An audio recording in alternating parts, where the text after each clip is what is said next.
So he was going for the burial service. The Speaker, this is sad, and I'm happy today that the road minister is here. I am a survivor of 2 near-fatal accidents on the Accra-Kumasi road.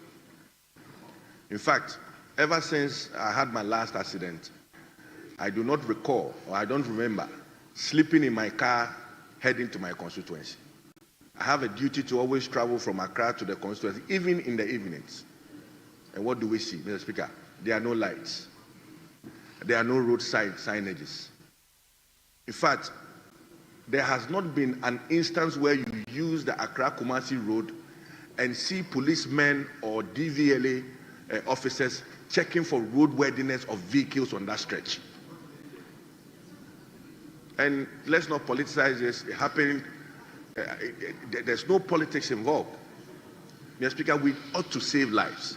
And I'm happy that the Ministry of Energy announced that they were going to do mass solar lighting and all of that.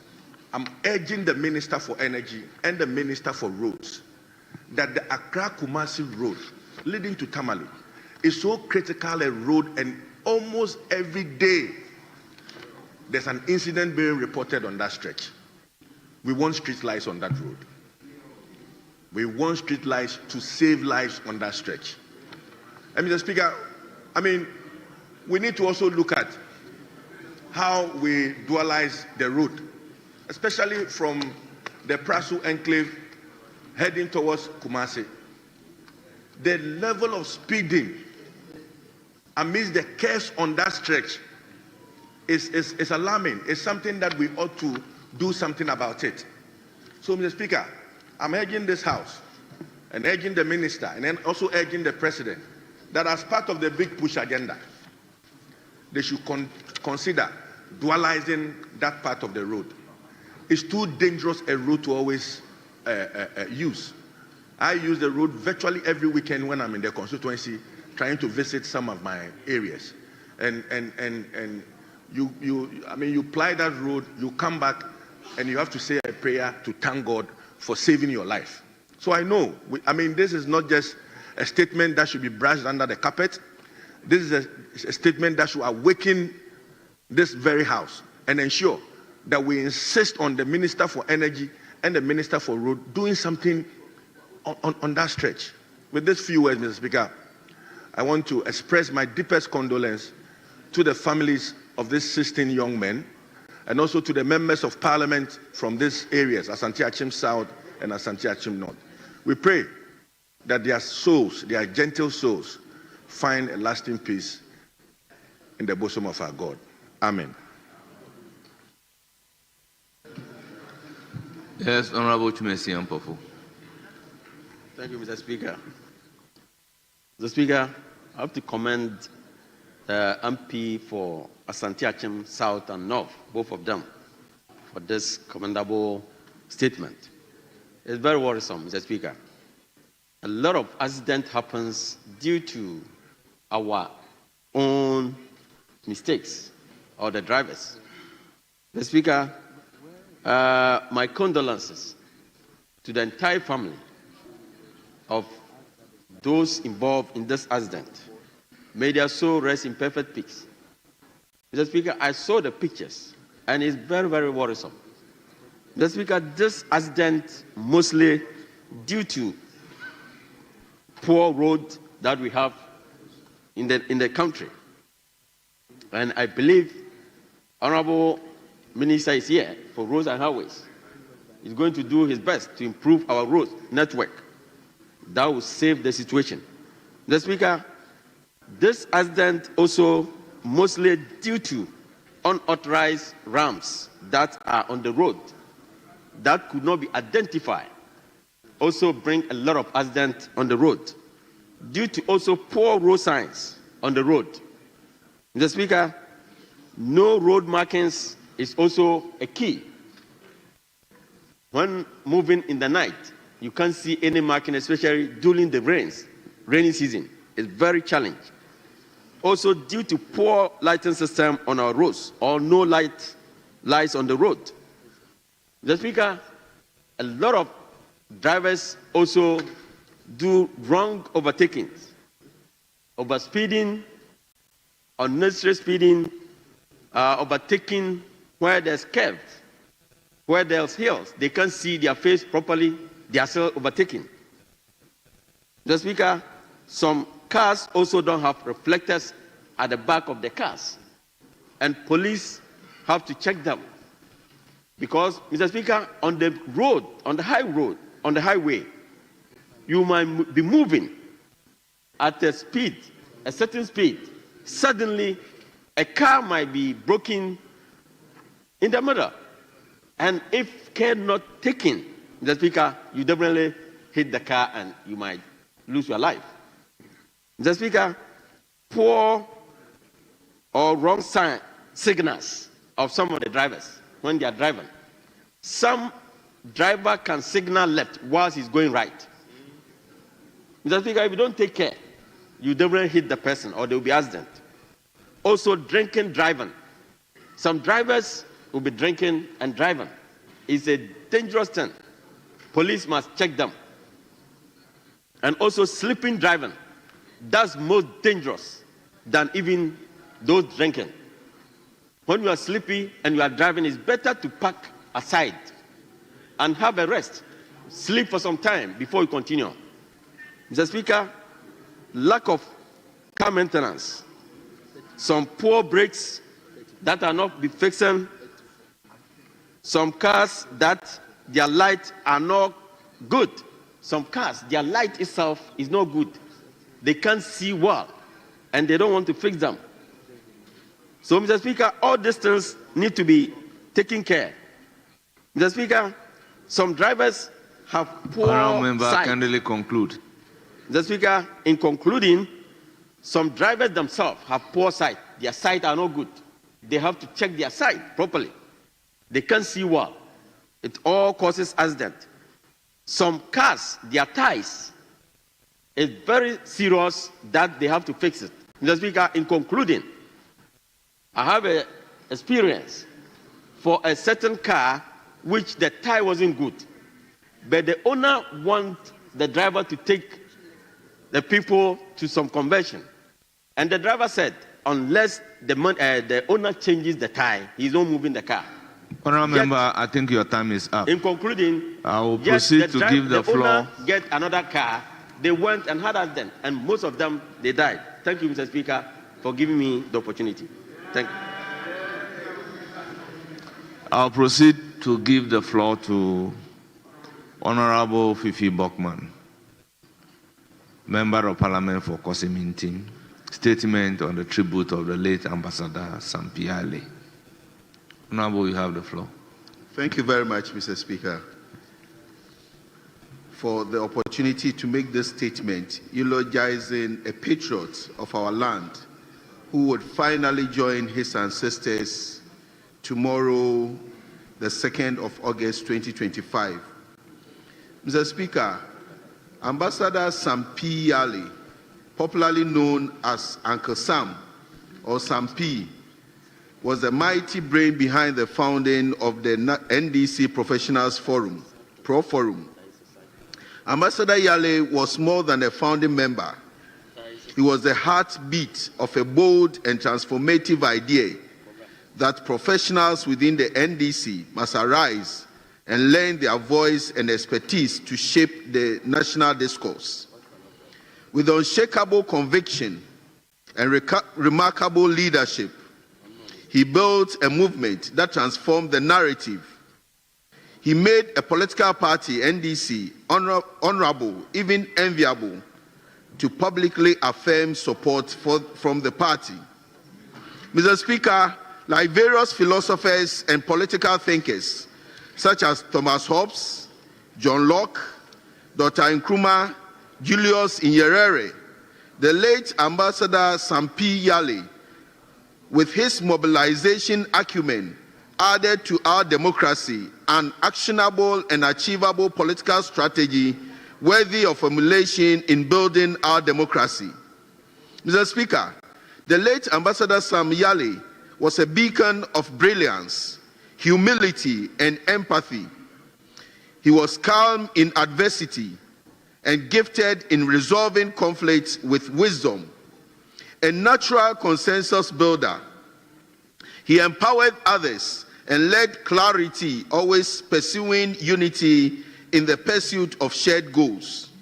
Mr. Speaker, a chunk of his life was dedicated to service to Ghana as the executive officer of the National Pensions Regulatory Authority, acting as the chief executive officer till 2014.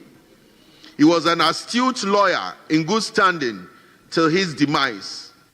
He was a customary family head and believed in the customs and traditions of his people and was rooted with his people in the central and hinterland.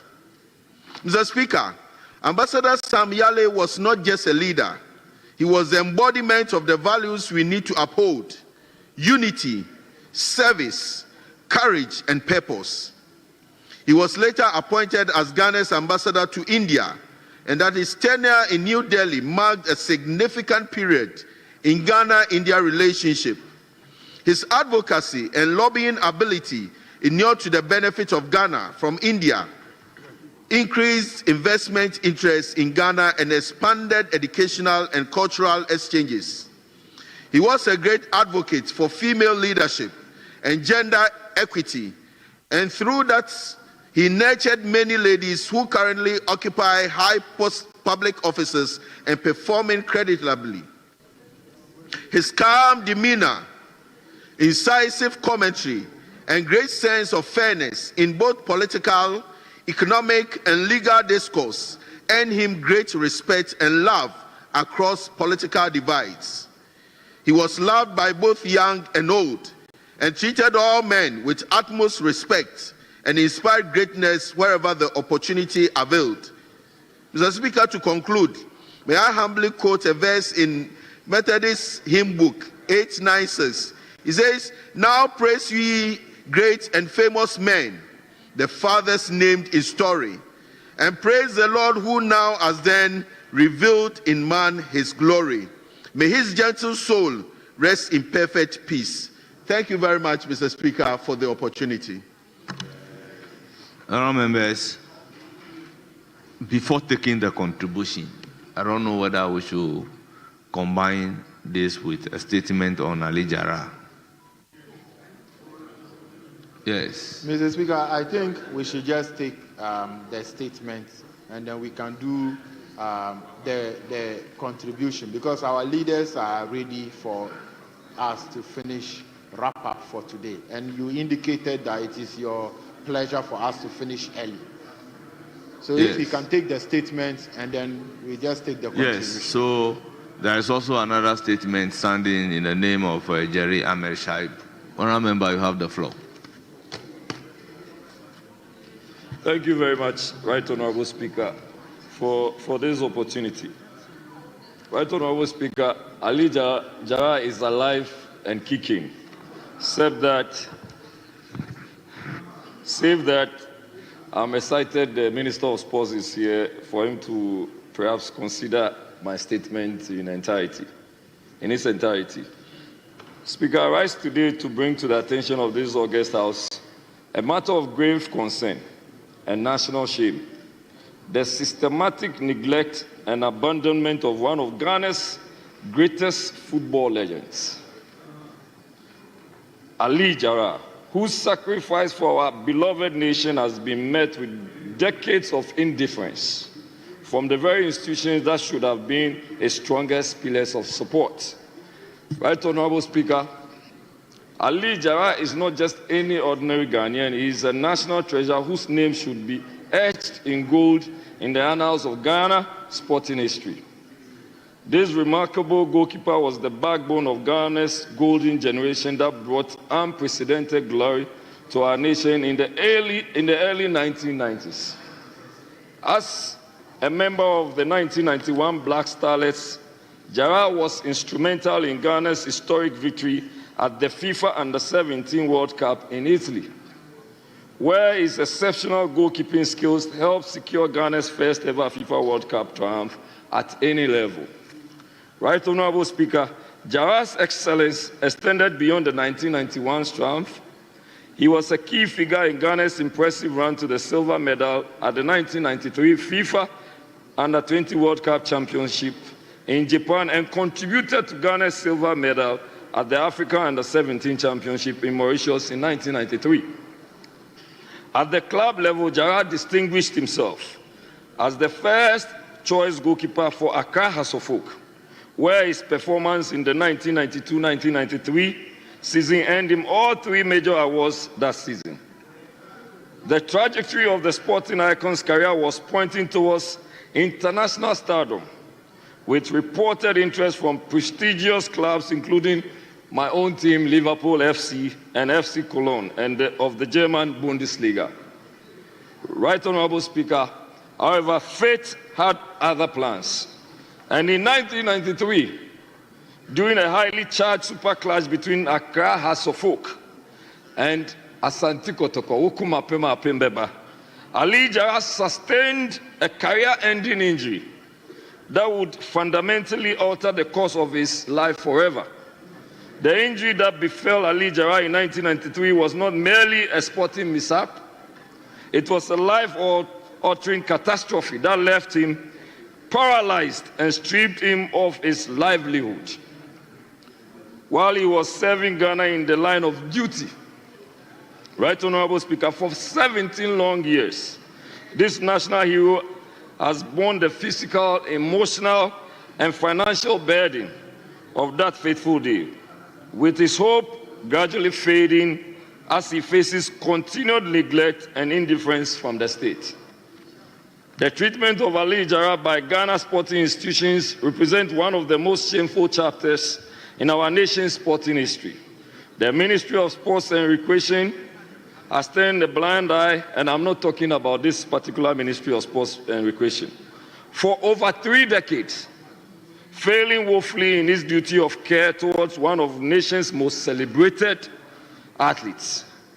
Similarly, the Ghana Football Association has shown a disturbing lack of gratitude and responsibility despite Ali Gerard's emotional appeals for recognition and justice. The government's inaction in this matter is equally deplorable. While we celebrate our sporting achievements and bask in the glory brought by our athletes on international stages, while we celebrate, Right Honorable Speaker, we have failed to establish comprehensive support systems for those who suffer life-altering consequences while representing Ghana. Despite the overwhelming challenges and the institutional abandonment, Ali Gerard has demonstrated remarkable resilience and determination to rebuild his life. Rather than succumb to despair, he has channeled his energy into chalk production, establishing a small business that serves as his primary source of livelihood. This entrepreneurial venture represents not only his personal struggle for economic survival, but also his unwavering spirit and refusal to be defeated by circumstances beyond his control. The Ministry of Education presents a unique opportunity to provide support to Ali Gerard while simultaneously addressing practical needs within our educational system. Given that Gerard has established himself a commodity essential as chalk to our educational infrastructure, there exists a perfect synergy between supporting this sporting legend and meeting genuine educational requirements. I call upon the Ministry of Education to engage with Ali Gerard on his chalk production enterprise and provide the necessary financial and logistical assistance to expand its operations. This partnership could include bulk purchasing agreements, equipment provision, technical training, and market linkage to support that would transform Ali Gerard's small-scale operation into a thriving enterprise capable of serving educational institutions across the country. The government must establish a comprehensive support system for former athletes who have suffered career-ending injuries while representing Ghana. This should include medical care, financial assistance, entrepreneurial support, and recognition programs. Ministry of Sports and Recreation, and the Minister, as you are here, Minister, I call your attention on this matter. The Ghana Football Association must also acknowledge its moral obligation to Ali Jarrah and take immediate steps to provide him with recognition, financial support, and medical assistance that he deserves. In conclusion, Mr. Speaker, Ali Jarrah's story is the last of its kind in Ghana's sporting history. Let us honor our past heroes with protecting our future ones. Let us demonstrate that Ghana truly values those who sacrifice everything for the honor and glory of our beloved nation. The measure of a nation's character is reflected not only in how it celebrates its heroes during the moments of triumph, but also in how it cares for them during the times of need. Our sporting heroes who lose their source of livelihood while carrying Ghana's flag deserve our unwavering support, not our neglect. They deserve recognition, not abandonment. They deserve dignity, not despair. The time for action is now. Mr. Speaker, whilst I conclude finally, as president of Ghana Weightlifting Federation, we are also scheduled to host the African Youth and Junior Championship that is supposed to come off. Is that part of your statement? Speaker, I'm only asking your permission just to sum up. Speaker, well, the rules are clear. Speaker, you are supposed to read the statement that has been admitted for Speaker, you. I respectfully end my statement by saying that let's pay attention to our heroes, not to neglect them. Thank you very much, and God bless us all.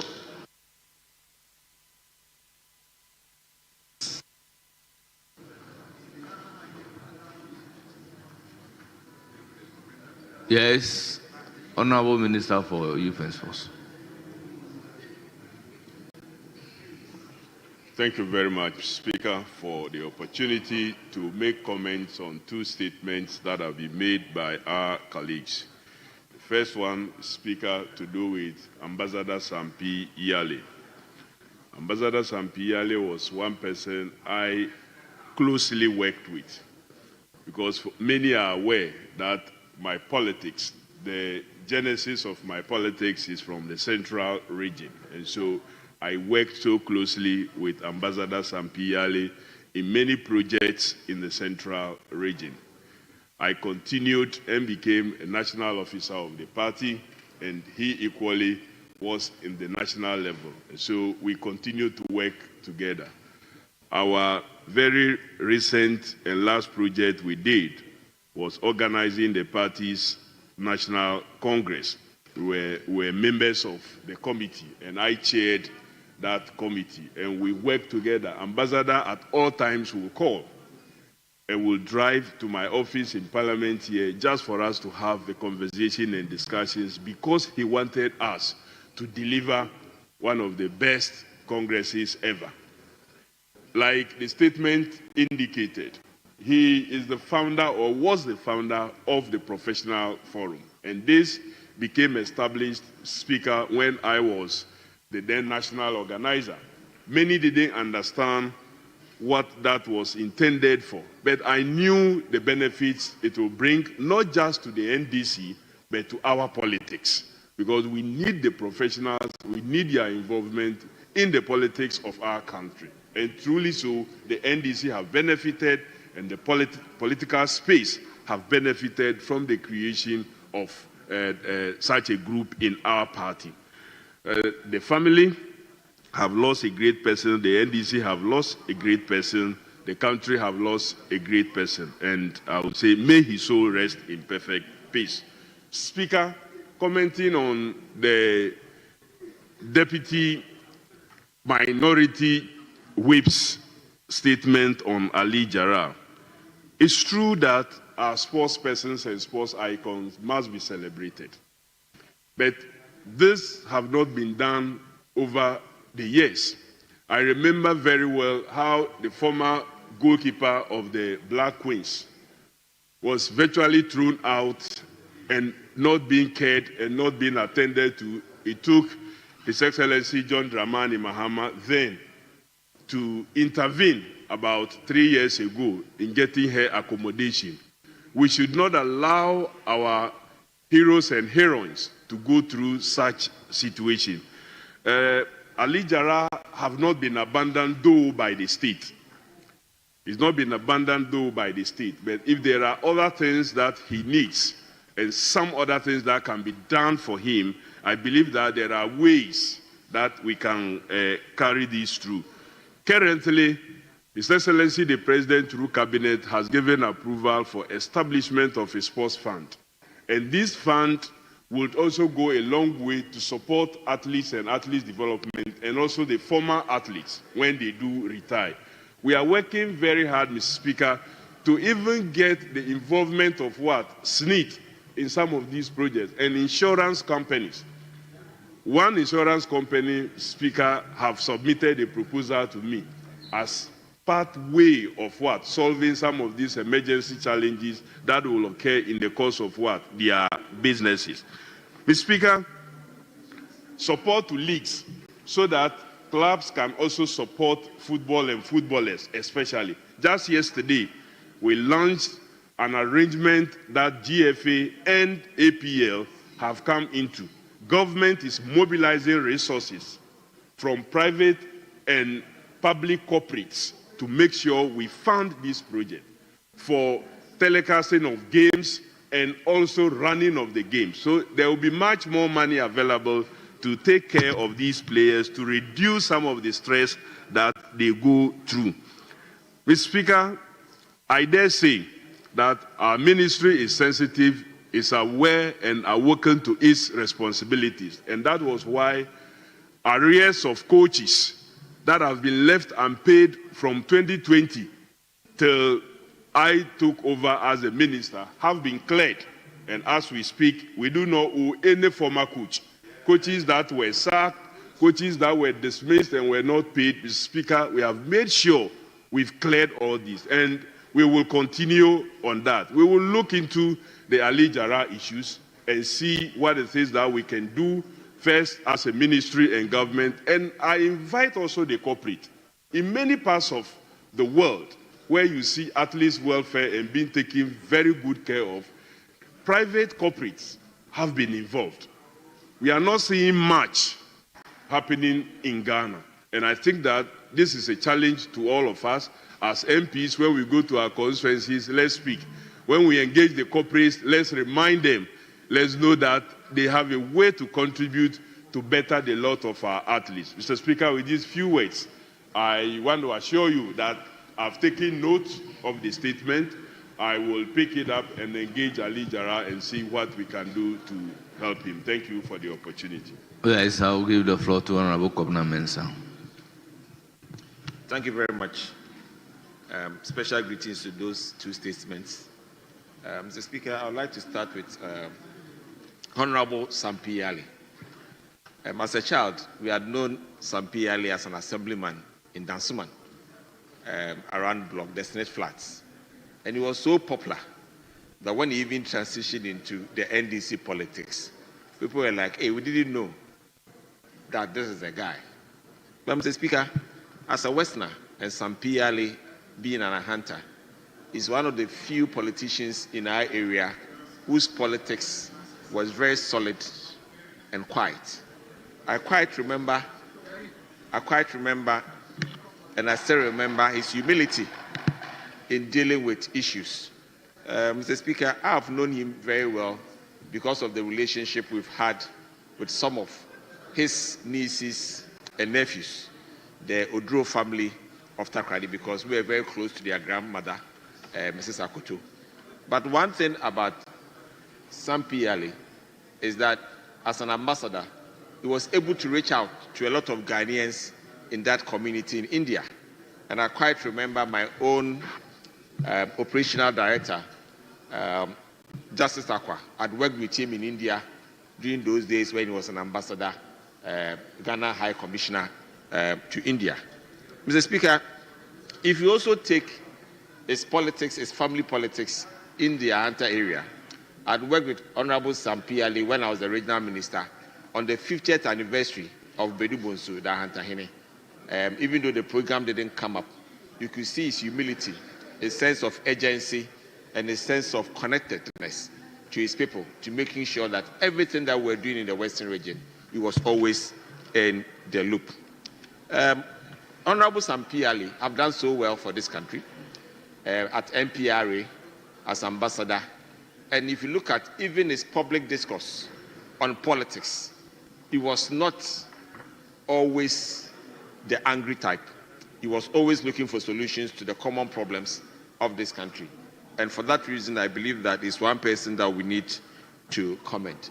Mr. Speaker, on the issue of Ali Jarrah, when we were children, I think Ali Jarrah was more of our hero. So he got sick. And if you look at the issues that are coming up in supporting our artists, I believe that is something that we need to set up and work at it and make sure that the systems work. It is not just setting up funds. Most of the times we set up the funds and they just don't work. Mr. Speaker, I believe that the minister had brought up a key issue about the private sector supporting these funds and supporting artists. Mr. Speaker, one of the critical problems we have in this country is that the business community wants to support, but government also have to support the business community to be doing well. And then our ability as a country to create more businesses or the enabling environment for us to have more businesses so that the more and the little each of them pay, when we accumulate them, becomes huge for us to be able to do the work that we have to do. These are some of the issues that I believe that we need to look at. Because if the money is not generated in the first place, the business community cannot support in areas that government can do well so much. With these few words, Mr. Speaker, thank you very much for the opportunity. Yes, I'll give the floor to Honorable Colin Zauda. Thank you very much, Mr. Speaker. Mr. Speaker, I will begin by commending the Member of Parliament for Kwesimintim constituency for putting this statement together, eulogizing one of us, that is Ambassador Sampi Yali. Mr. Speaker, Sampi Yali, as I affectionately called him,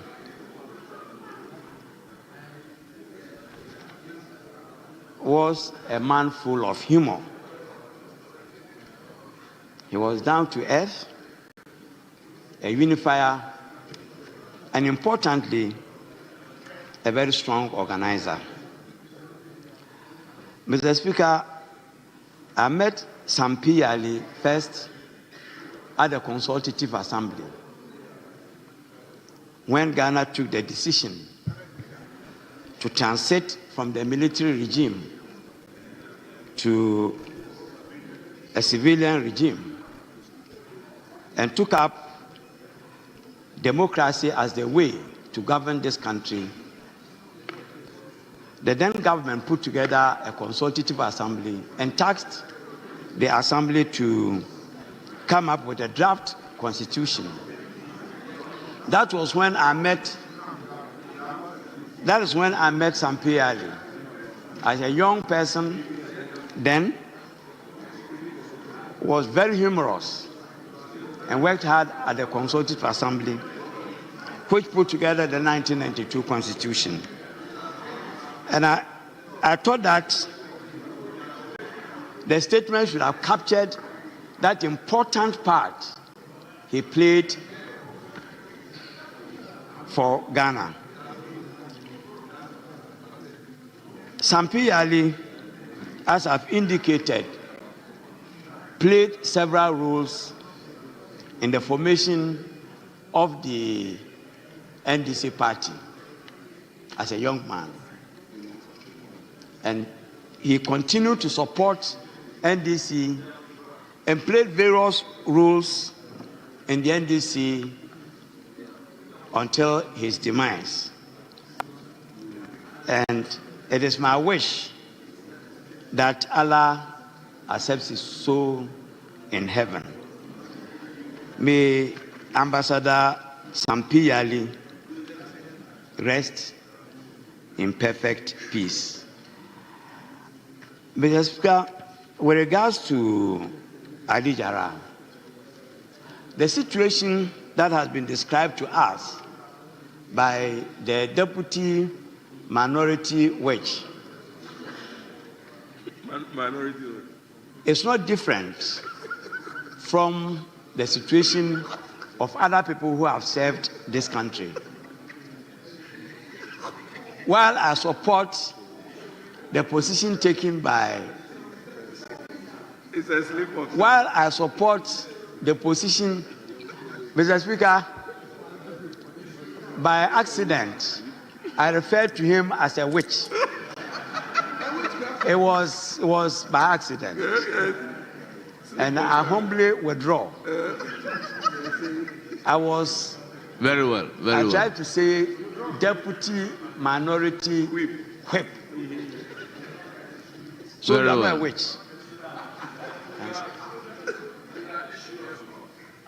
He has corrected himself. Yes. Yes, he's withdrawn. Yes, he is withdrawn. Are you a witch? Are you a witch? Mr. Speaker, I fully support the position taken by the honorable member that Ghana must take care of people who have served this country as sportsmen and as politicians. If we look at the sports space, you can talk about so many people who lack so many things, even though they have played key roles in the sporting arena. In the same vein, if you look at us, the politicians, we also face the same situation. We have former ministers who look very miserable. And the same with former MPs. It is as if they have never served this country before. And I thought that a scheme should be put in place to take care of people who have served this country and served this country very well. Otherwise, it may not be useful to serve this country. And therefore, I am of the view that as a country, we need to have a scheme to identify such people and support them when they age, in order that it will serve as a motivation for others to also work hard and put their lives down for this country. I thank you very much for the opportunity. Thank you, Honourable Member.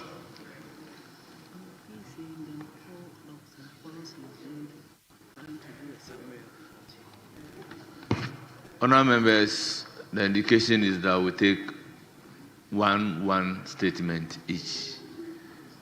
Very well, very well, very well. Then I'll proceed to give the floor to Honourable Minority Leader for his concluding remark.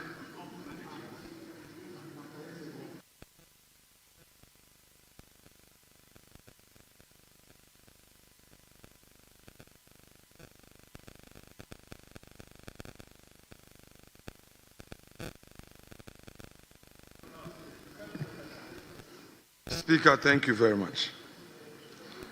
Mr. Speaker, let me begin my closing remarks for this second meeting of the first session of this ninth Parliament with a quote from K. Kujo,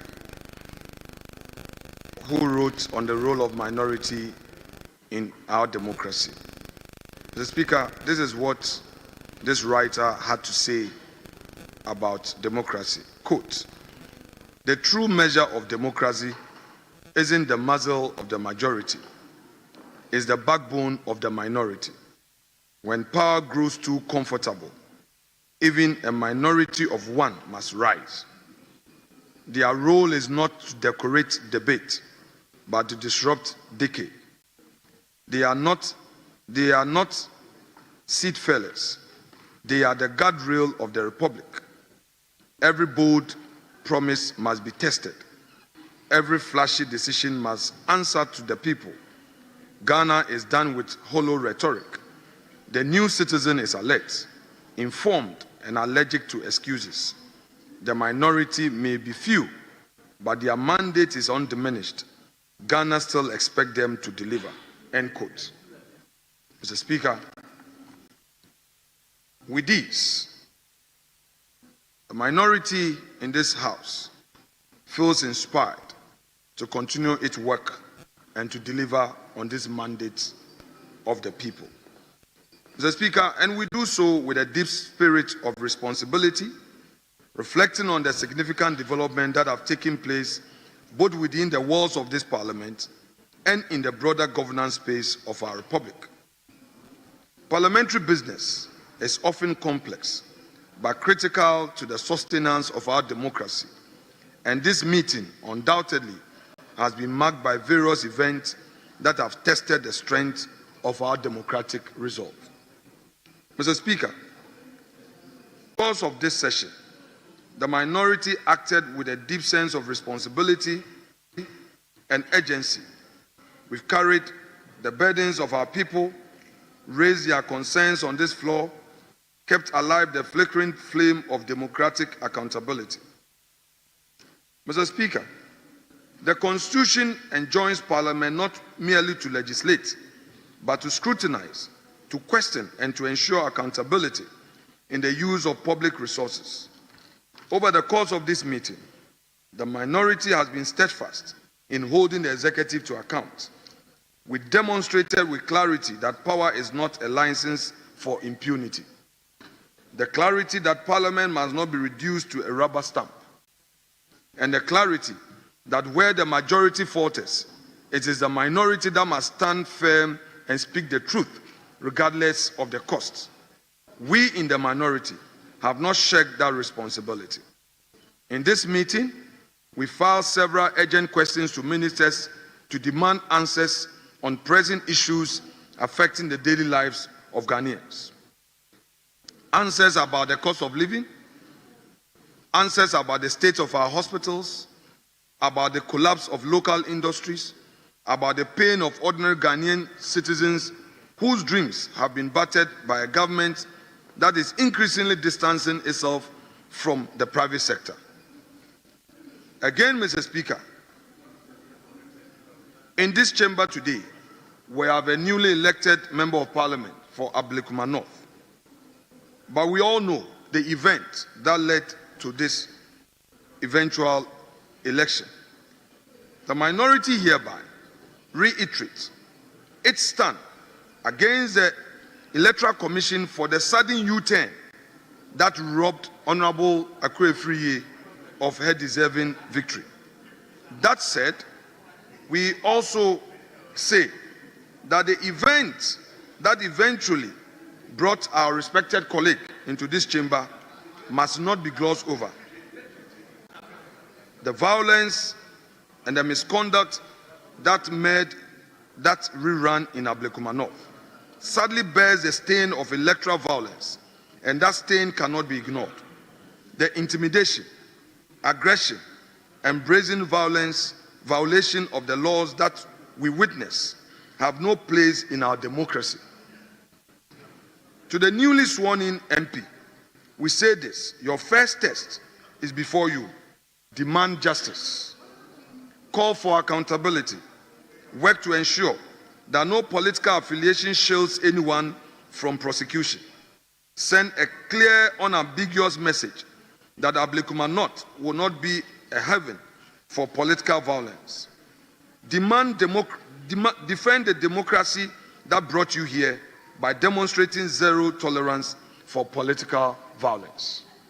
Mr. Speaker, the minority also stood firm in resisting the legislative overreach of the majority.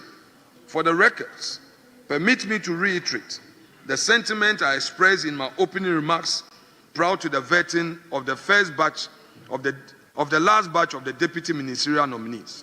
Quote, in every functioning democracy, fairness in parliamentary practice is not a matter of convenience. It is a constitutional imperative. The legitimacy of representation rests not on the brute force of the numbers, but on the integrity of the processes through which those numbers are interpreted and applied. It is not majoritarian muscle that gives Parliament its soul, but the enduring principles of balance, precedence, and the inclusion of minority voices in decision-making. Parliamentary politics, then, is not merely a numbers game. Yes, numbers matter, but principles matter more. At its core, Parliament is a moral contract, a shared understanding that power must be exercised with restraint, and that electoral victory, no matter how decisive, must never become a license for institutional overreach or unchecked dominance. End quote. Mr. Speaker, the majority caucus in this 9th Parliament has time and again wielded its numerical strength not as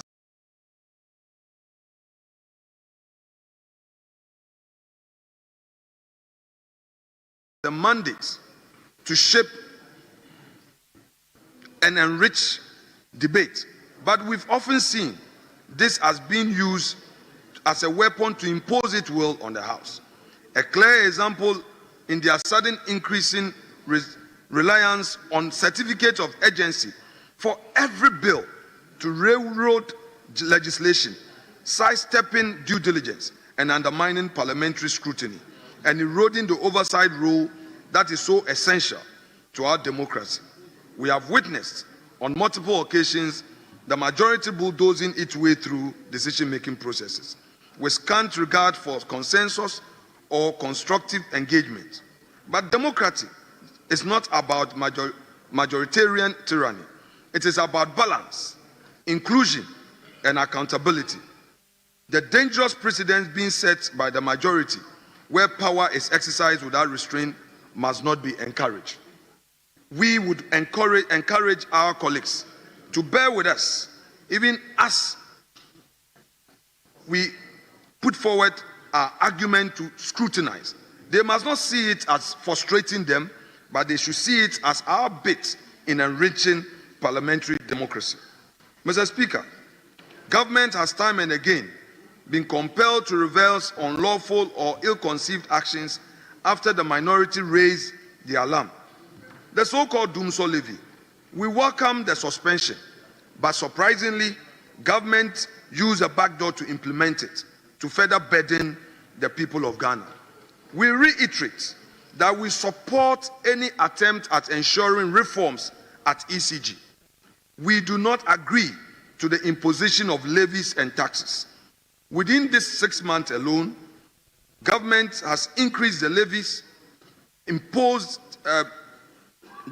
levies and imposed burden on Ghanaians when it comes to electricity consumption. And we know that the people deserve better. We support reforms and would urge government to come forward with reforms rather than imposing taxes. Mr. Speaker, it is very troubling that within this short period, a lot of businessmen are facing crisis because they are being targeted in one way or the other. The minority wonders why. Foreign businesses are doing well, but Ghanaian businesses have become targets of certain state institutions. Mr. Speaker, the recent attack on the warehouse of Magdan is something that we should all condemn. It is not proper for a country to see the unleashing of state security on the private business of a Ghanaian, whereas there is no single foreign business in our country suffering from such attacks from state institutions. This must end. We should encourage our own and support our own. We should build our Ghanaian industry and not subject them to partisan affiliations. It will not help our country. To our friend Magdan, I say to you, you are one example of a Ghanaian businessman who has done so much, created jobs, yet going through this. We pray that the good Lord himself will comfort you in this difficult moment, as well as all those businesses that have become subject to attacks because some people feel they are affiliated to one political party or the other. Mr. Speaker, on Galamsey, this government has become a tragedy before our very eyes. There's a complete breakdown of the fight against illegal mining. Galamsey is now worse. This government has completely failed in its fight against Galamsey. Our rivers are polluted. Our forests are vanishing. Our children are drinking poison water. Yet those who promised to end Galamsey, as soon as they are voted into office, have become the chief enablers. On May Day, the Trade Unions Congress, TUC, publicly condemned the NDC government's weak, half-hearted approach to tackling illegal mining. And what did they get in return? Verbal abuse, baseless accusations of partisanship, and vile attacks from the NDC's communicators. They were not alone. The University Teachers Association, UTAG, also added its voice to the national outcry. UTAG has issued a stark ultimatum. If President Mahama fails to honor the anti-Galamsey pledge he voluntarily signed before the 2024 election, they will embark on a strike action. The Catholic Bishops' Conference has also boldly added its voice on this matter. Government must take action. And if indeed government is determined, this house, this side of the house, the minority, is ready to support this government to deal with the issue of Galamsey. The consequence of this government's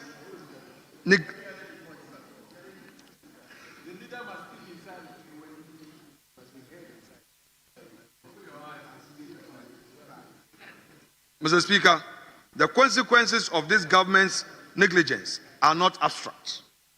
Doctors are now sounding the alarm over a spike in gallbladder-related diseases in communities affected by Galamsey.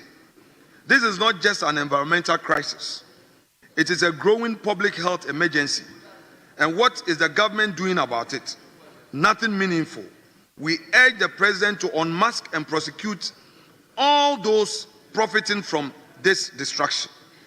Mr. Speaker, let me now turn my attention to the gold board issue. Mr. Speaker, civil society organizations have sounded the alarm that a significant portion of the gold being procured by Gold Board is reportedly sourced directly from illegal Galamsey operations. Gold Board was to purchase gold and generate foreign exchange in support of the city.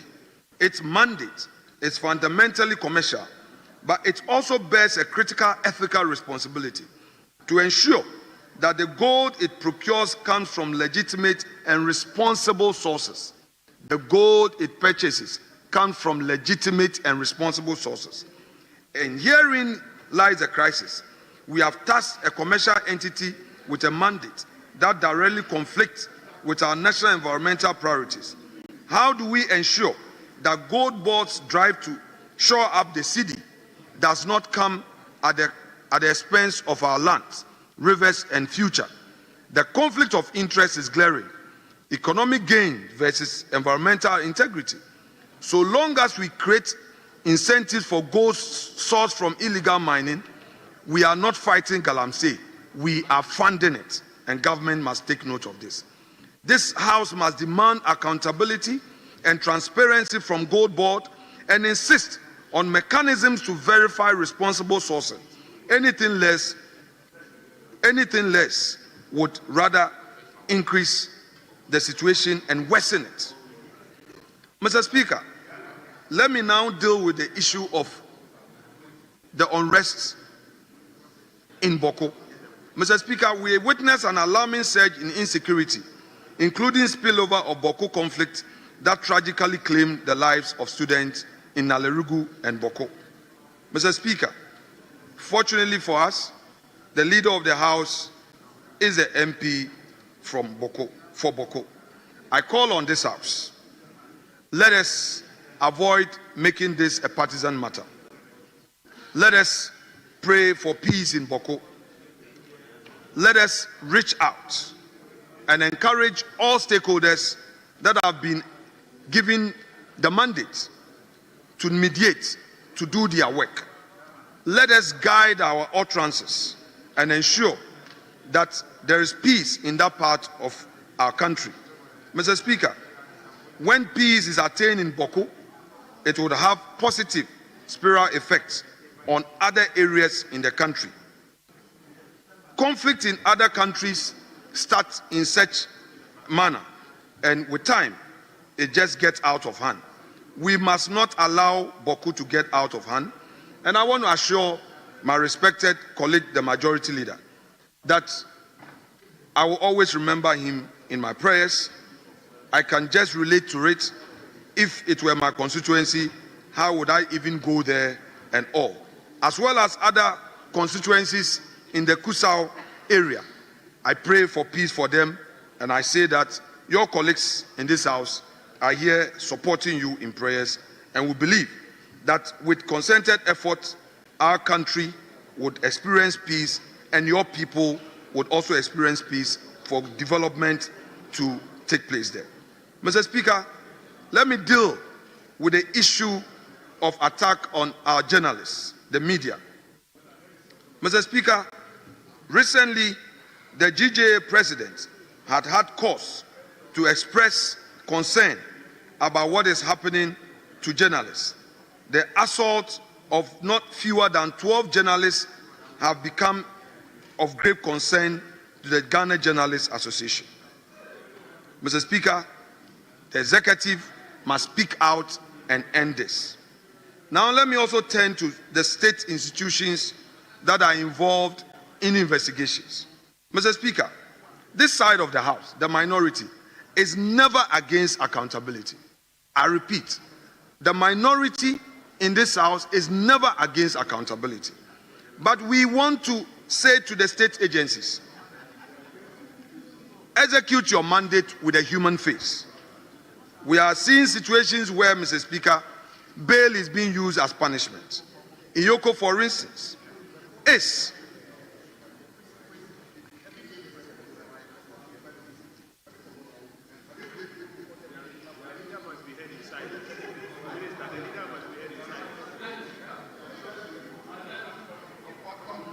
Honorable minority, please address the chair.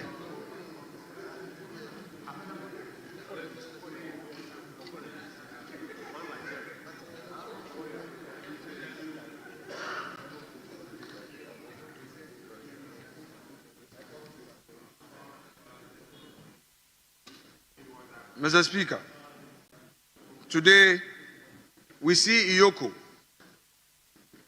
granting bail with onerous conditions. Suspects are being demanded to provide title documents, valued title documents, and it is done such that the person will remain days in custody. Mr. Speaker, we have to watch some of these. As a country, if we don't find space to end bitterness and revenge, it will continue. Today, it is NDC in office. NDC will not be in power forever. If something happened yesterday, it is time for us to end it. Because, Mr. Speaker, tomorrow, for those who are occupying positions, they should remember that if they don't control and check some of these things, it may be difficult for the moderates in the opposition party to control those hawks when that time comes. It is time to end the bitterness, the revenge, and the pain. We are a country of one people. If the hawks will continue to dictate to governance, so be it, but we'll live to see. Mr. Speaker, I cannot gloss over what is happening to our judiciary. Our Chief Justice is being hounded. The ongoing situation involving the suspended Chief Justice raises serious concerns. The process lacks transparency and is being cloaked in so much secrecy. The public is left in the dark, and the questions are mounting about the selective justice, political witch hunt, and the shielding of party loyalists. The judiciary must never be reduced to a battlefield for political score settling. The Attorney General's recent conduct raises serious concerns about politicization of justice. We are witnessing a troubling pattern of selective prosecution where political opponents are swiftly targeted while allies of the government are shielded from accountability. This blatant double standard undermines public confidence in the justice system and threatens the rule of law at its core. Today, there's a new word in town, 60-40.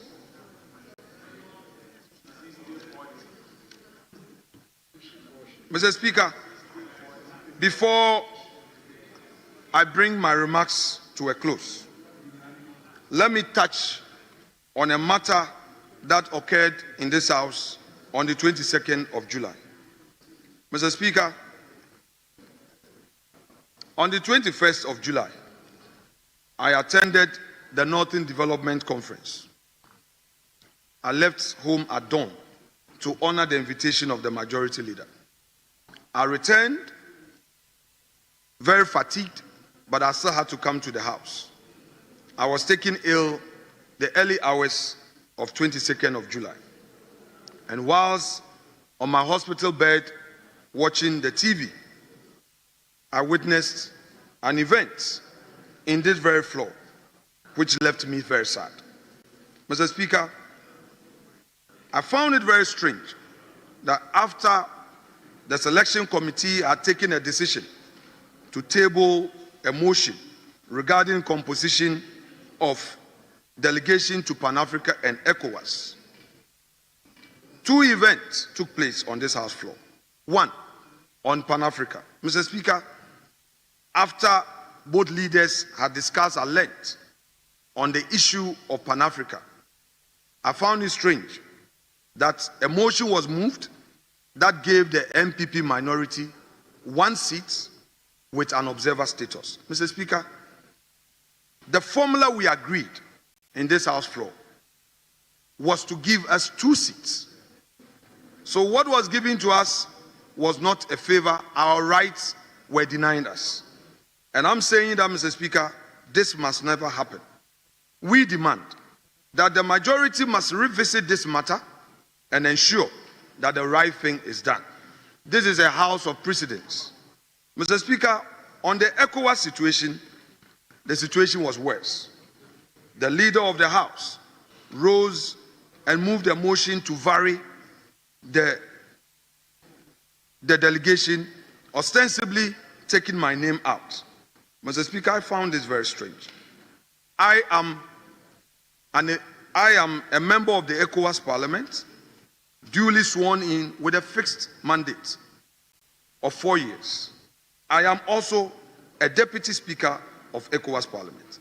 Mr. Speaker, internally, our side had done our own internal arrangement, and although leaders normally go to IPU and CPA, my deputy and I had discussed, and she was taking the slot for IPU and CPA. It would also interest you to know, Mr. Speaker, that as a leader, I am not on any committee in this parliament, apart from our statutory committees. So for an impression to be created that the deputy minority leader is being cheated and that the majority leader was coming to her rescue was rather very rich. Mr. Speaker, we must not allow such situations to happen. It takes away the very trust that exists between us as leaders. And I pray that this must never happen again. However, I am happy to announce that the deputy minority leader, upon becoming aware of this situation, swiftly reacted to it, and Mr. Speaker has also swiftly responded to the memo from the deputy minority leader, all aimed at resolving this matter. And I'm happy with the content of Mr. Speaker's response, which response gives me great relief that indeed there is still an opportunity for us to judge all and to resolve situations in this House.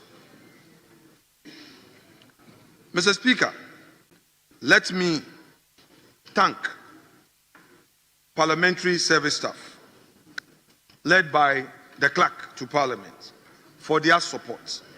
What would life be without you? We thank you for your industry. Mr. Speaker, to the Marshal and his able team, I say to them, thank you for supporting us as a parliament. Mr. Speaker, not the least, let me also thank the media. They have often stayed with us at long hours and carried our views to the people. Mr. Speaker, now back to this House. You, the first Deputy Speaker, and the second Deputy Speaker, in many situations, you were the ones presiding. Mr. Speaker, we also thank you. There were times that the minority disagreed with you, but I believe that in the spirit of democracy, we've managed to move on. And let me also thank colleagues in leadership, the majority leadership and the minority leadership. Let me thank you for supporting the cause of democracy in this House. As we go on our vacation, let me remind colleagues that family first. Family first. If all of you will be healthy, would have the right mental health to do your work as members of parliament, you must keep the home at peace. Let's find time for our family, our kids, our spouses, our partners. Let's find time for extended family, and let's check our health. Mr. Speaker, we too often get busy with our work and forget about our health. Let's not be afraid to go for checkups. Let's spend time to relax, but also be mindful of the mandate of the people who have given us this opportunity. May God bless our homeland Ghana and make it great and strong. Thank you, Mr. Speaker. Thank you very much. Honourable members, before calling on the majority leader to give his closing remark, before calling on the majority leader, let me make this announcement. Preparation for the second edition of the Democracy Cup 2025. Honourable members, following the successful launch of the second edition of the Democracy Cup, I wish to bring to your attention some important updates regarding the schedule of activities to mark the event.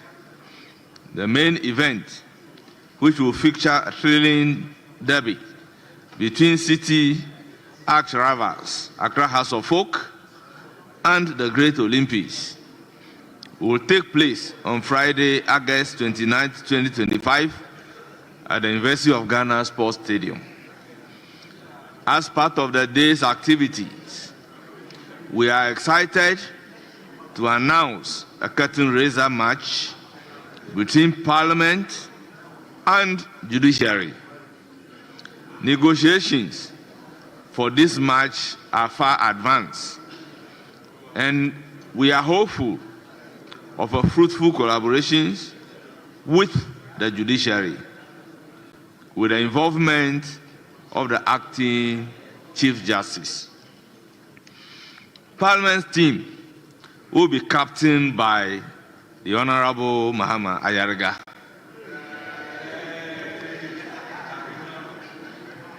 The judiciary is yet to select their captain, but we are confident in our ability to compete when they bring their team. Honourable members who are interested in participating in the curtain raiser match and who believe they have the requisite soccer prowess are kindly requested to contact their respective whips to be included in the team. We intend to begin training in earnest during the upcoming recess. Honourable members, although the Democracy Cup will be played during the recess.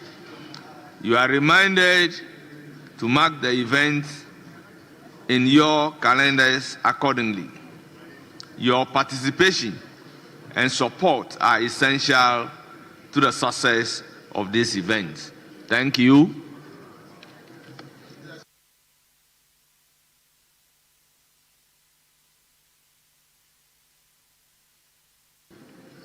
There is an appeal for the women to play at least 10 minutes.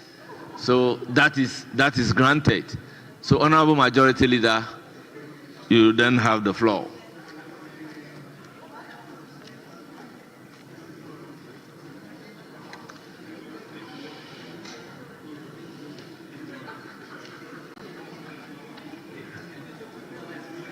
Ten minutes.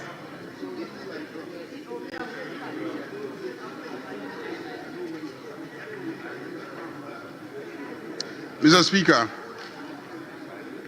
I am most grateful for this opportunity to make this brief remark as this Honorable House draws down the curtains on this second meeting of the first session of the night Parliament.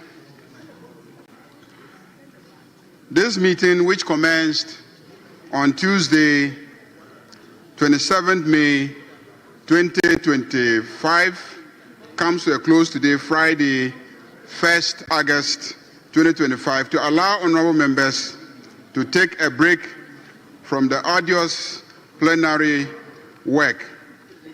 I describe it as arduous because during this meeting, the House held 43 sittings within a 10-week period.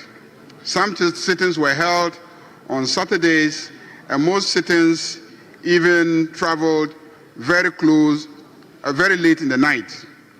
As we are departing, a number of committees will still be working, and most importantly, the Public Accounts Committee will be very active and busy during the recess period. Committees also use this period to engage in site visits, monitoring and evaluation, stakeholder engagements, among others. As honorable members of this House, we understand that the recess period is never a break from parliamentary duties as it may appear to the public. Recess provides us the opportunity to visit and interact with our constituents in order to listen to their concerns and views on issues of governance and nation buildings, share meaningful insights, and receive the needed feedback from them. This period also provides us with ample time to spend with our families and loved ones, something we barely get to do due to the demands of the job. Over the past few months, we have had the opportunity to engage in fierce and rigorous debates, considered a number of bills, some under certificate of urgency, reviewed government policies, presented statements, and posed questions, mostly urgent, on matters of national importance. The committees have also been very busy and active during this meeting. Among the bills presented include the Energy Sector Levies Amendment Bill, which was passed, the Fisheries and Aquaculture Bill 2025, which was withdrawn, and then the Fisheries and Aquaculture Bill 2025, which was subsequently passed, the Public Holidays and Commemorative Days Amendment Bill, which has been passed, the Social Protection Bill, which was withdrawn, and then a new Social Protection Bill 2025, which has been passed, the Ghana Deposit Protection Amendment Bill, which has been referred to the Finance Committee, the University for Development Studies Bill 2025, which has been passed, the Ghana Scholarships Authority Bill, which is still at the consideration stage, the Ghana Medical Trust Bill, which passed, the famous Mahama Cares program has been passed, the Energy Sector Levies Amendment Bill number 2, which has been passed, the Road Maintenance Trust Fund Bill, which has been passed, the Securities and Intelligence Agencies Bill, which has been referred to the Committee on Security and Intelligence, The various instruments were also presented.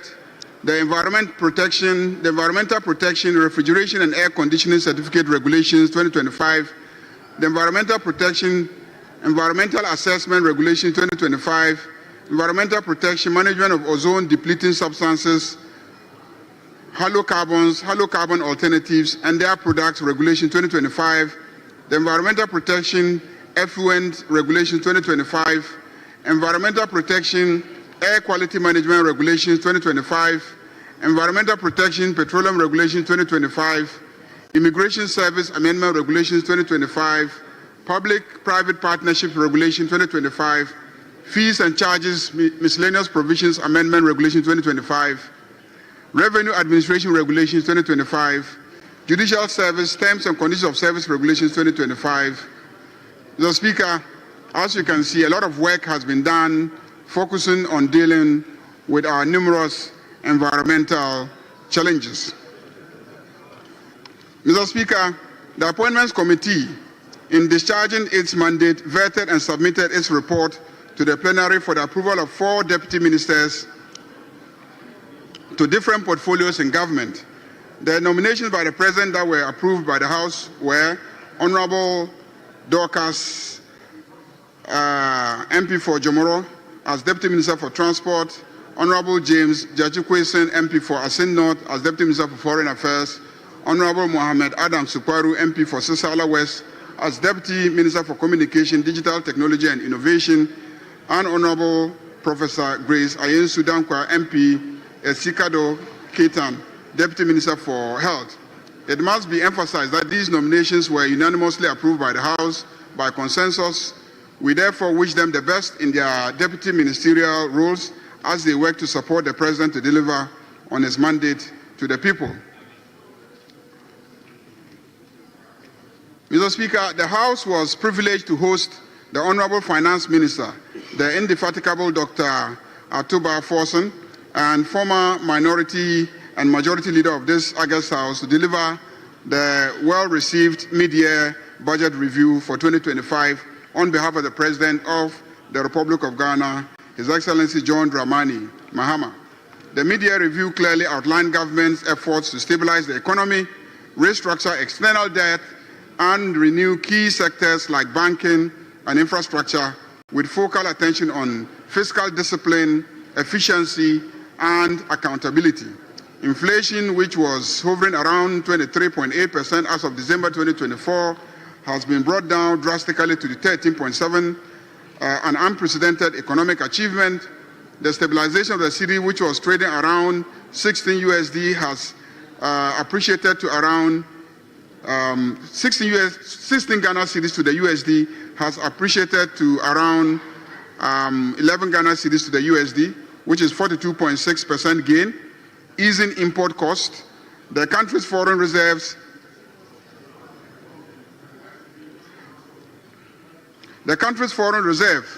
had swelled to 11.1 billion USD, that is 4.8 months import cover, up from the 3 months baseline. GDP has also surged by 5.3%, that exceeded the 4.4% full year projection. These are signs of a promising future and a better Ghana to come under the distinguished leadership of His Excellency John Dramani Mahama and the National Democratic Congress. The mid-year budget review 2025 has been debated upon by this House at length, so I will give no further comment. Mr. Speaker, but something monumental happened in this House. Mr. Speaker, this House had the privilege, unprecedented, to host the Indian Prime Minister, His Excellency Prime Minister Modi, who came before us and addressed this Parliament and outlined Indian foreign policy in relation to Africa. I must say that subsequent to his address, I have met several Indians in country and abroad, and they all indicate that the whole world of India, watched and saw what happened in this house, and of course, they were excited to see that members of this house are very excited about Indian culture and wearing Indian dresses and Indian fashion. And they were very, very impressed with their Prime Minister's speech in this house. Indeed, it gave this house indeed a global visibility. And I think that we will in future encourage such visits by visiting foreign heads of state. Mr. Speaker, our female national team, the Black Queens, made us all proud when they won bronze medal from their participation in the 2024 Women's African Cup of Nations, WAFCON, in Morocco. The team surprised Ghanaians by their outstanding performance, and even though I have congratulated them earlier, I will still use this opportunity to urge them not to rest on their laurels and continue to shine forth in their future games. We assure them of the full support of Parliament and work in their interest to ensure they continue to make the nation proud. Yesterday, Mr. Speaker, I represented this House at the Moving Peak Hotel at the launch of a fund for the support of the National League. And I assure them that parliamentarians in their various regions will participate in the fundraising effort to raise about $11 million to support the development of soccer in this country. Mr. Speaker, I will use this opportunity to urge all of you, as we go around engaging in the fundraising effort, to participate and assist us identify potential funding sources for the development of soccer and football in the country. That said, Mr. Speaker, I am pleased to inform the House that the Northern Caucus has been launched with the aim of unifying all members of Parliament from the 5 northern regions to put their arsenals together in championing development in the northern part of our country. The Maiden Northern Development Conference, a gathering that brought political leaders, traditional authorities, civil society organizations, and development partners together, has been held in Tamale following the launch of the caucus here in Parliament to draw a roadmap for the sustainable and inclusive development of the northern regions. Mr. Speaker, on a rather solemn note, death unfortunately befell this House through the sudden demise of Honorable Ernest Kumi, who represented the good people of Equatia in the early hours of 7 July 2025. This was a young man of 40 years with so much potential and promising future. His dedication and passion for parliamentary duties, even as first-time MP, was unrivaled, and there is no doubt that his untimely death is a great loss to this House. The nation again woke up to the news of the passing away of the Ghanaian legendary musician and high life icon, Mr. Charles Kojo Fosu, aka Daddy Lumba, which sadly occurred on 26 July 2025. These deaths are poignant reminders of the fleeting nature of the life we live here on earth. I will take this opportunity to wish their gentle souls peaceful rest and beseech their families and loved ones to find consolation in the Lord, because only He is our comforter. May their souls and the souls of the faithfully departed continue to rest in the bosom of our Maker. Mr. Speaker, absenteeism and lateness to the chamber by some members continue to be a plaguing issue affecting the smooth conduct of business by this august House. We must be cognizant of the fact that we are assigned a responsibility to ensure that the country's parliamentary democracy is held to high standards by becoming a benchmark on the continent. I therefore urge colleagues, as we go, let's actually take a good rest. Let's make sure we clear our private programs, and when Parliament is resuming, to dedicate the period for parliamentary business and not have to try to pair and then in the process miss out on attendance to this chamber. Mr. Speaker, the minority leader in his closing remarks raised a number of issues, and I think that it is only fair for me to provide some basic responses. Mr. Speaker, he raised the issue of Galamsey, I must admit that as a country, we must be united in the fight against Galamsey. It is a problem that has plagued our society, and in the last 4 years, Galamsey was a major problem. Our rivers were largely polluted.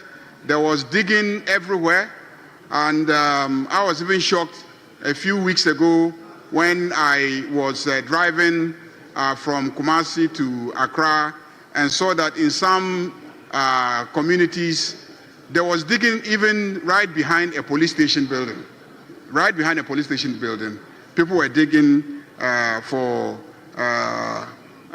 looking for gold. Mr. Speaker, this government, upon assumption of office, has put in place a number of measures aimed at decisively dealing with the problem of Galamsey and the pollution of our river bodies. Quite recently, the Minister for Lands and Natural Resources commissioned 1,000 blue water guards. Those 1,000 blue water guards are already working and turning our water bodies, which had become brown, to blue. And I think that in due course, the various polluted rivers will be cleaned and we'll begin to see blue water, flowing in our rivers and not the brown, milky water that was flowing in them in 2024. We are also overhauling the licensing regime. Just last week, 907 licenses were announced, and people were being asked to come and rectify all their licenses so that we will have them on record, documented, the owners, the sites, so we can deploy, the requisite expertise to monitor activities at those 907 small-scale mining sites. Mr. Speaker, there is a well-coordinated fight against illegal mining led by the National Anti-Illegal Mining Team, that is NAIMOs, and they are fighting illegal mining. Mr. Speaker, Cabinet has approved a well-refined cooperative mining program to deal with the problem of illegal mining. And indeed, Cabinet has also voted significant amounts of money for alternative livelihoods. You will recall that yesterday in our closing debate on the mid-year budget, we recounted the various increments in social interventions, all meant to complement efforts that we are putting in place, driving people out of illegal mining sites, and you have to give them alternative livelihoods and support them.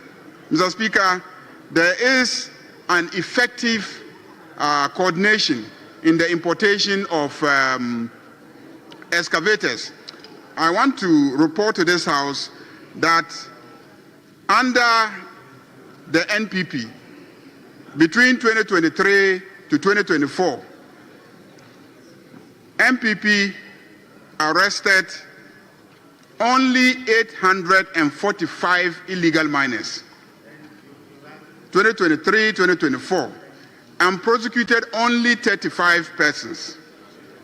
Within 6 months, the NDC government has arrested 1,345 people, and most of them are being processed for court. Mr. Speaker, we have seized 425 excavators. 425 excavators have been seized, and those 425 excavators are still held by the government of Ghana, and none of them is missing. Mr. Speaker,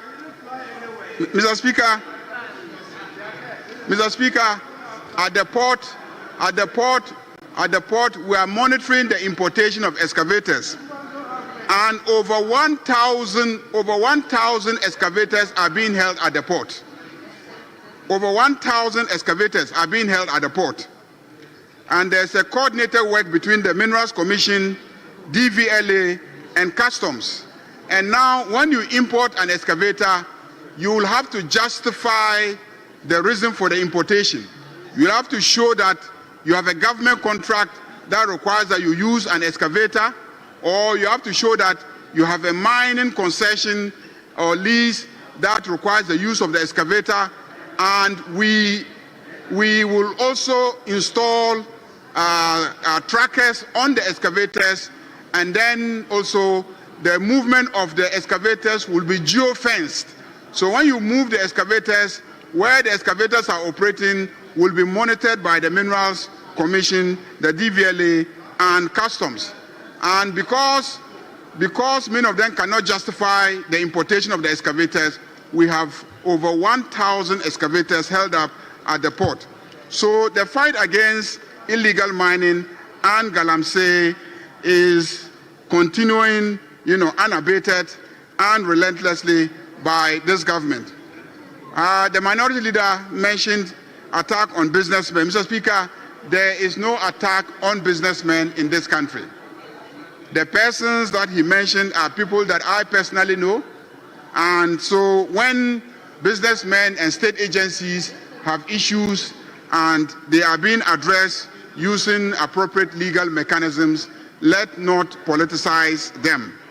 Mr. Speaker, he talked about electricity tariffs.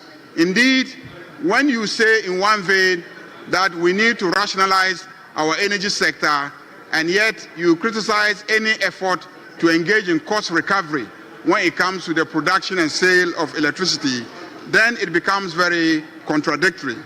Mr. Speaker, he also talked about investigative agencies using bail as a tool for punishing people who are being prosecuted.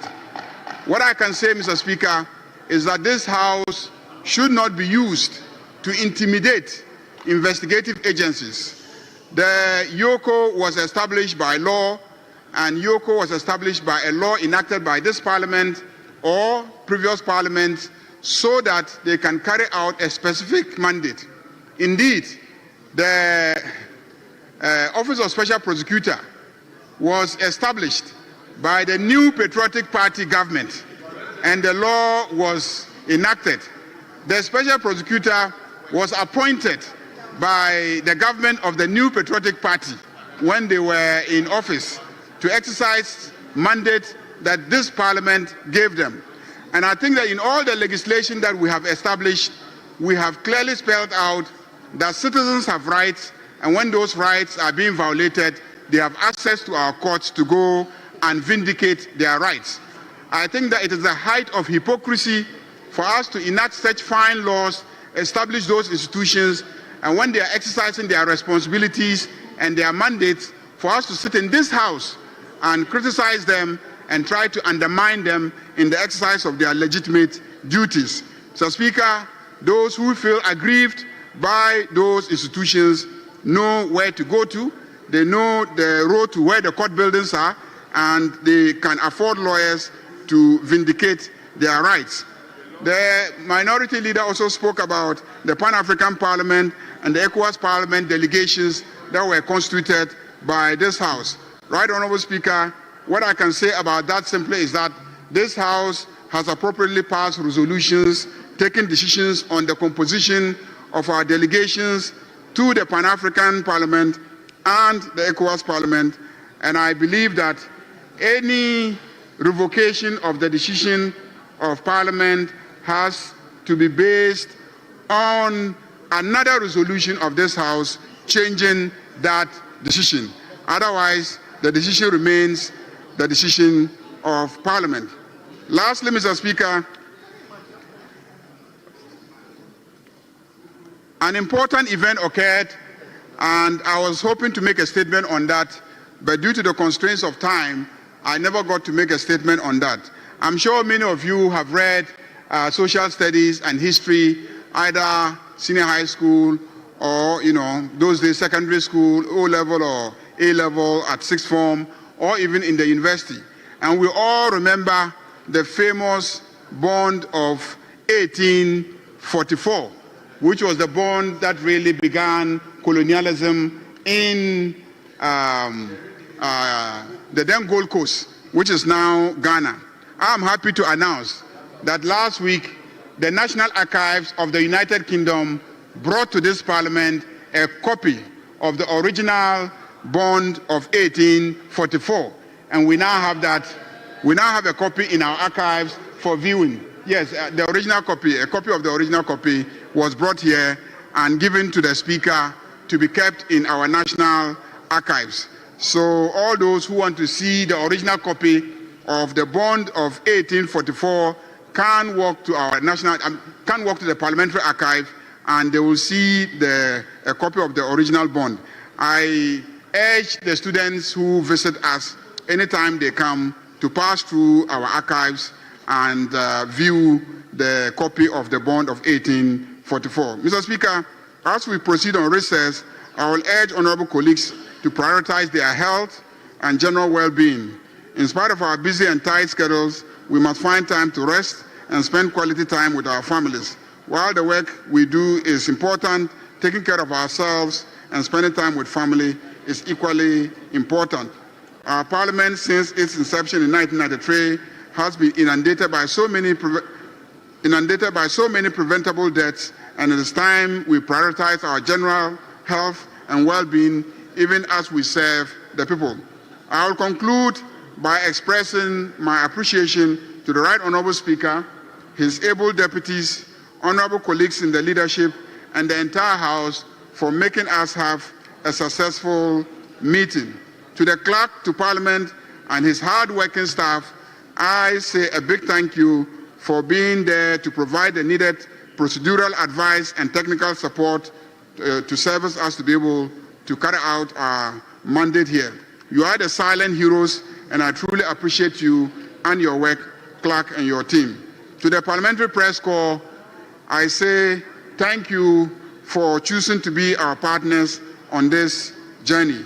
I would also like to thank the security personnel in Parliament have stepped up their game, and these days, because we sometimes close very late, you see them loitering around, guarding our vehicles, watching over our cars, and then our offices, and making sure that generally we are safe even as we stay here till very late. I say thank you all, and may God bless us. May God bless our homeland, Ghana. And then also, during this sitting, we began the live broadcast of parliamentary proceedings on our channel on GBC. So let me, GTV, let me thank the GTV team, the Director General and his team for providing us with that facility. Even though we made some investment, they generously gave us a channel, and now parliamentary proceedings are broadcast live, and I think that a lot more people are following proceedings of Parliament. I want to urge colleagues, during recess, we need to populate the channel with content. So once in a while, the Parliamentary Broadcast Department will be inviting you, even during recess, for media engagement so that we can have content to populate our TV channel. In addition, all committees that will be sitting during the recess should also inform the broadcasting team of Parliament so that they can cover the proceedings of the various committees, not just the public accounts, every other committee.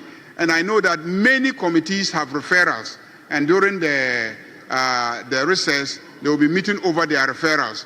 Please communicate to the broadcasting team of Parliament so that they can cover those ones, and they can use those material as content in order that our channel will not be boring and without footages during the recess. On that note, Mr. Speaker, I thank you all. God bless this Parliament. God bless Ghana. And may you all get home safely and return to the next meeting of Parliament in good health. I thank you very much.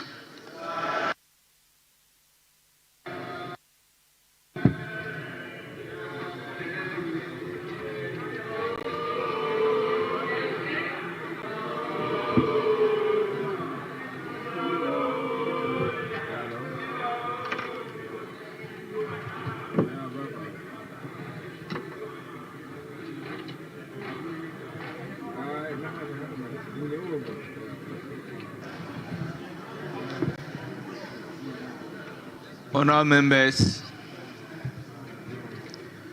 closing remarks by Right Honourable Alban Sumana, Kingsford, Bagme, Speaker of Parliament. At the end of the second meeting of the first session of the 9th Parliament of the Republic,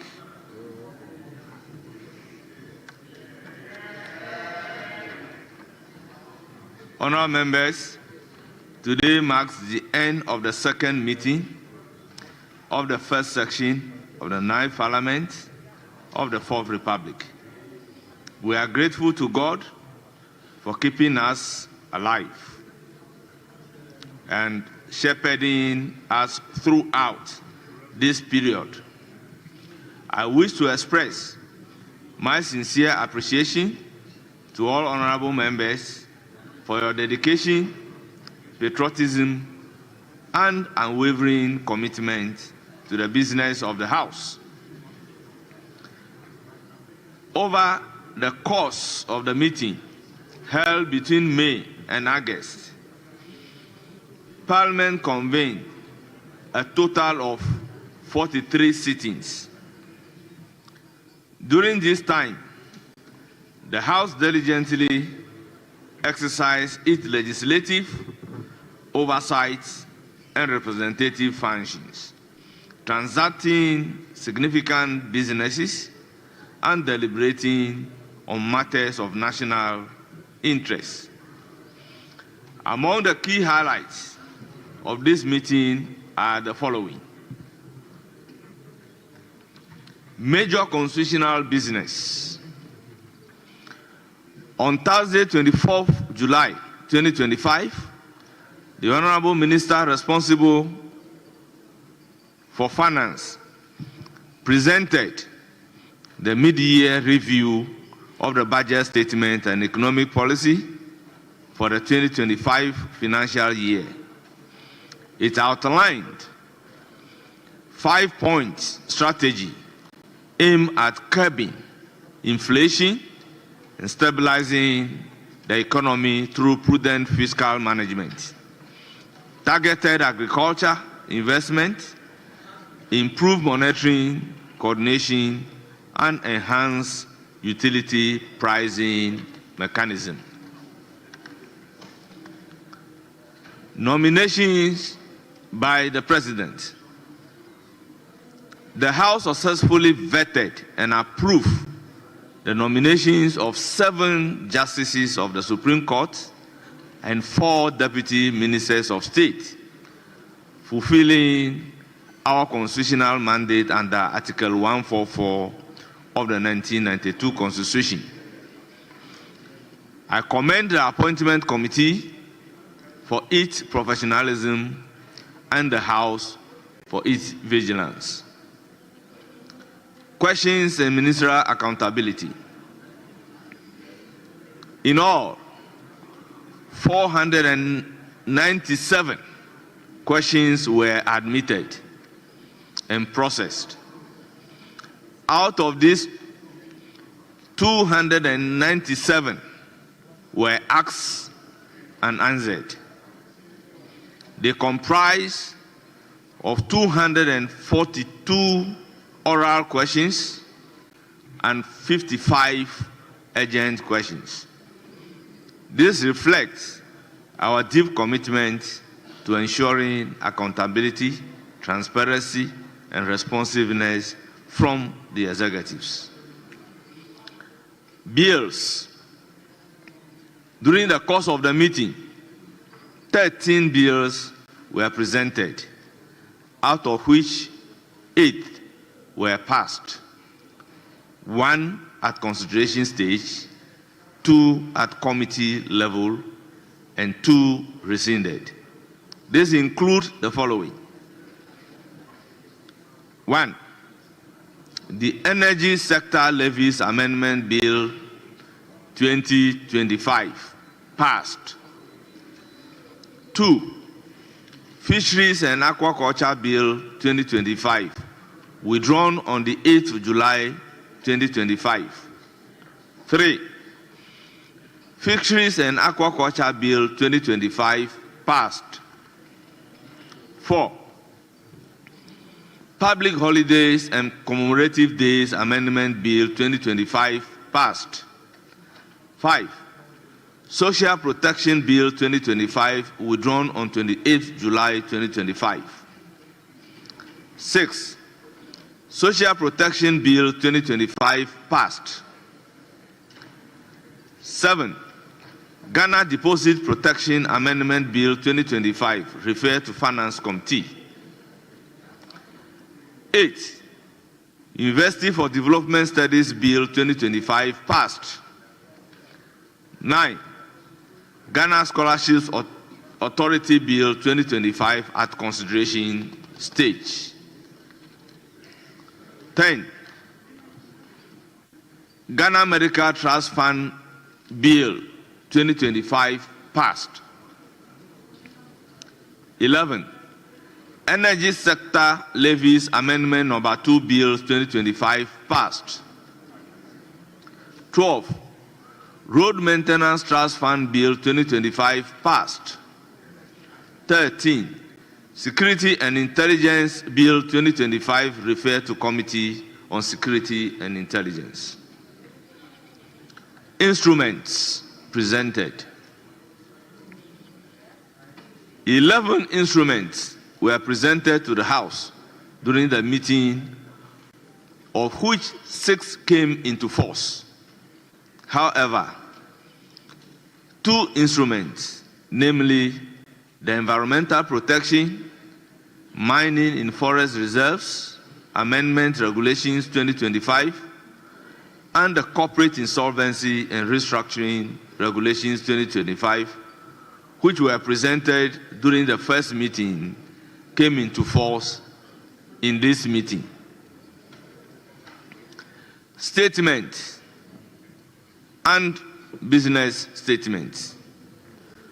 During the meeting, 73 statements by members and ministers on various issues were taken. A number of them were referred to relevant committees for consideration and report. In addition, the House also adopted 10 business statements to guide its weekly activities. Resolutions. The House, in accordance with Article 75, 181, and 268 of the 1992 Constitution, where applicable, considered and approved by resolution the following. 1. Membership of Pan-African Parliament. 2. Membership of ECOWAS Parliament. 3. 7 treaties, protocols, and conventions. 4. 2 financial agreements. 5. 5 mining leases. And 6. 131 timber utilization contracts.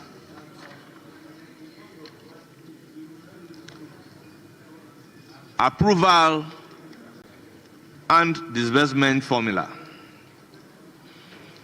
The House considered and approved the 2025 National Health Insurance Fund formula. Other businesses. The following categories of businesses were presented to the House and accordingly referred to the appropriate committee for consideration and reports.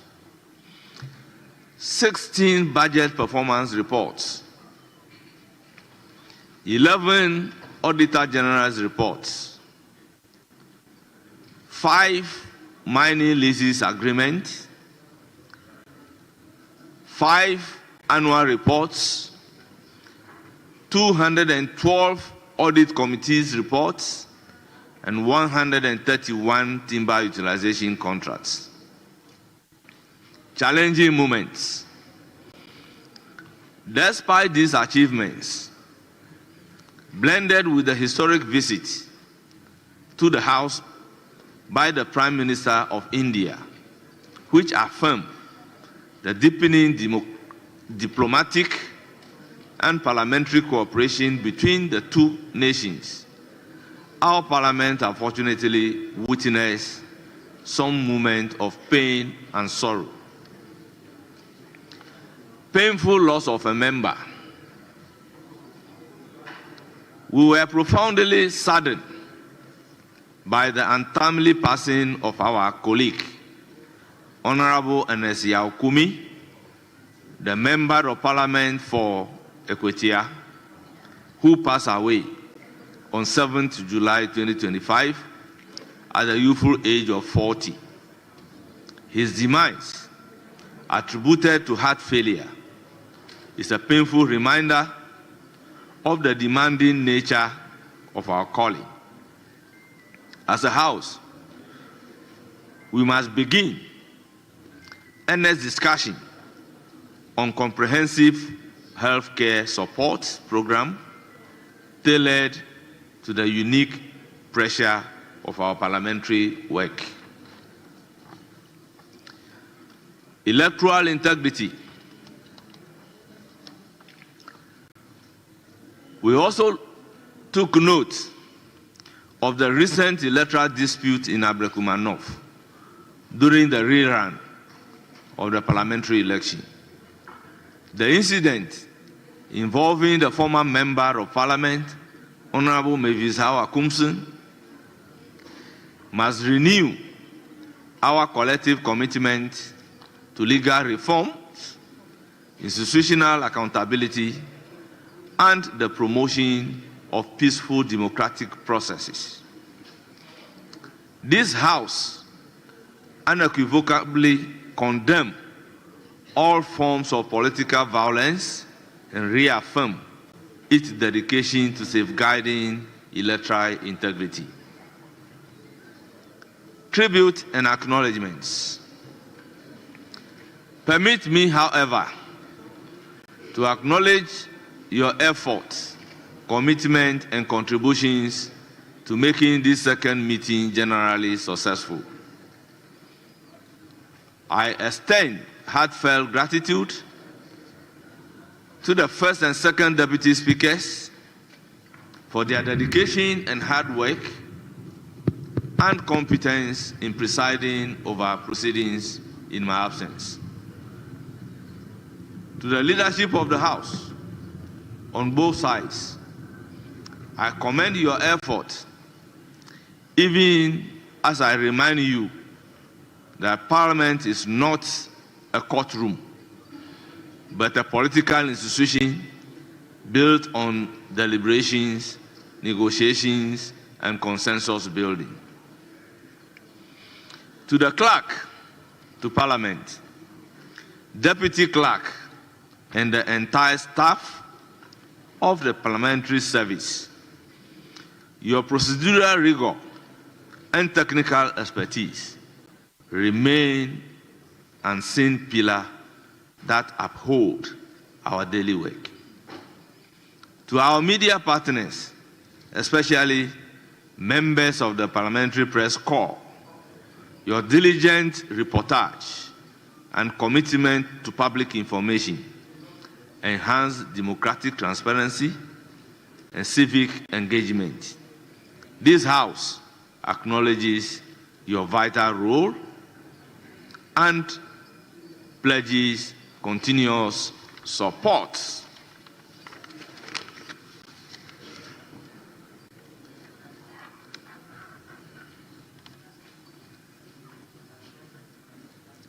As we rise today, let us remember that recess is not a vacation. It is a return to the people we represent. I urge all honorable members to use this period to reconnect with constituents, undertake field oversight, and deepen parliamentary democracy. Let us embrace our responsibilities with renewed purpose and conviction. This meeting has demonstrated what is possible when we work together, transcending partisan interests to serve the greater good. Let us carry forward the spirit of consensus building, national unity, and public service that has defined this section. May we return reinvigorated, ready to confront new challenges and seize new opportunities for the benefit of all Ghanaians. May God bless you all. May God bless our parliament, and may God bless the Republic of Ghana.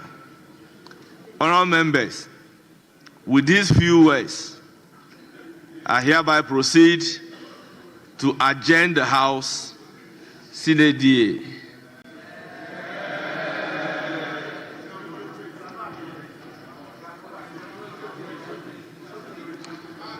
Thank you very much.